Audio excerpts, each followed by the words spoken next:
بسم اللہ الرحمن الرحیم۔ ناظرین اکرام، حضرت صالح علیہ السلام قوم سمود کی طرف نبی بنا کر بھیجے گئے۔ آپ علیہ السلام نے جب قوم سمود کو اللہ عز و جل کا پیغام سنا کر ایمان کی دعوت دی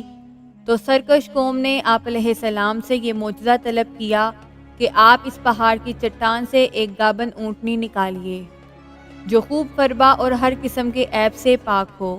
چنانچہ آپ علیہ السلام نے چٹان کی طرف اشارہ فرمایا تو وہ فوراً ہی پھٹ گئی اور اس میں سے ایک نہایت خوبصورت، تندرست اور خوب بلند قامت اونٹنی نکل پڑی جو گابن تھی، اور نکل کر اس نے ایک بچہ بھی جنا، اور یہ اپنے بچے کے ساتھ میدانوں میں چرتی پھرتی رہتی اور اس پوری بستی کو دودھ دیا کرتی۔ اس بستی میں ایک ہی تالاب تھا جس میں پہاڑوں کے چشموں سے پانی گر کر جمع ہوتا تھا۔ آپ علیہ السلام نے فرمایا، اے لوگو، یہ دیکھو، یہ معجزے کی اونٹنی ہے۔ ایک روز تمہارے تالاب کا سارا پانی یہ پی ڈالے گی اور ایک روز تم لوگ پینا۔ قوم نے اس بات کو مان لیا۔ پھر آپ علیہ السلام نے قوم سمود کے سامنے یہ تقریر فرمائی، اے میری قوم، اللہ کو پوجو، اس کے سوا تمہارا کوئی معبود نہیں۔ بے شک تمہارے پاس تمہارے رب کی طرف سے روشن دلیل آئی۔ یہ اللہ کا ناکہ ہے تمہارے لیے نشانی، تو اسے چھوڑ دو کہ اللہ کی زمین میں کھائے اور اسے برائی سے ہاتھ نہ لگاؤ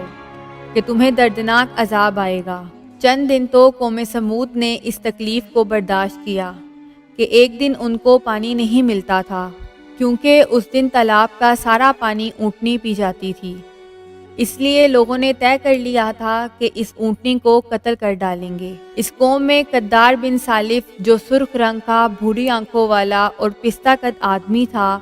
اور ایک بدکار عورت کا لڑکا تھا، ساری قوم کے حکم سے اس اونٹنی کو قتل کر دینے کے لیے تیار ہو گیا۔ حضرت صالح علیہ السلام منع کرتے رہے، لیکن قدار بن سالف نے پہلے تو اونٹنی کے چاروں پاؤں کو کاٹ ڈالا، پھر اس کو ذبح کر دیا اور انتہائی سرکشی کے ساتھ حضرت صالح علیہ السلام سے بے ادبانہ گفتگو کرنے لگا۔ چنانچہ ارشاد باری تعالیٰ ہے، بس ناکہ کی کوچیں کاٹ دیں اور اپنے رب کے حکم سے سرکشی کی اور بولے، اے صالح، ہم پر لے آؤ جس کا تم وعدہ دے رہے ہو، اگر تم رسول ہو۔ قوم سمود کو اس سرکشی پر عذاب خداوندی کا ظہور اس طرح ہوا کہ پہلے ایک زبردست چنگاڑ کی خوفناک آواز آئی اور پھر شدید زلزلہ آیا جس سے پوری آبادی چکنا چور ہو گئی، تمام عمارتیں ٹوٹ پھوٹ کر تہس نہس ہو گئیں، اور قوم سمود کا ایک ایک آدمی گھٹنوں کے بل اوندھا گر کر مر گیا۔ قرآن مجید میں اللہ تعالیٰ کا فرمان ہے، تو انہیں زلزلے نے آ لیا تو صبح کو اپنے گھروں میں اوندھے رہ گئے، تو صالح نے ان سے منہ پھیرا۔ حضرت صالح علیہ السلام نے جب دیکھا کہ پوری بستی زلزلوں کے جھٹکوں سے تباہ و برباد ہو کر اینٹ پتھروں کا ڈھیر بن گئی اور پوری قوم ہلاک ہو گئی، تو آپ کو بڑا صدمہ ہوا اور آپ کو قوم سمود اور ان کی بستی کے ویرانوں سے اس قدر نفرت ہو گئی کہ آپ نے ان لوگوں کی طرف سے منہ پھیر لیا اور اس بستی کو چھوڑ کر دوسری جگہ تشریف لے گئے، اور چلتے وقت مردہ لاشوں سے یہ فرما کر روانہ ہو گئے کہ اے میری قوم، بے شک میں نے تمہیں اپنے رب کی رسالت پہنچا دی اور تمہارا بھلا چاہا، مگر تم خیر خواہوں کے غرضی یعنی پسند کرنے والے ہی نہیں۔ قوم سمود کی پوری بستی برباد و ویران ہو کر کھنڈر بن گئی تھی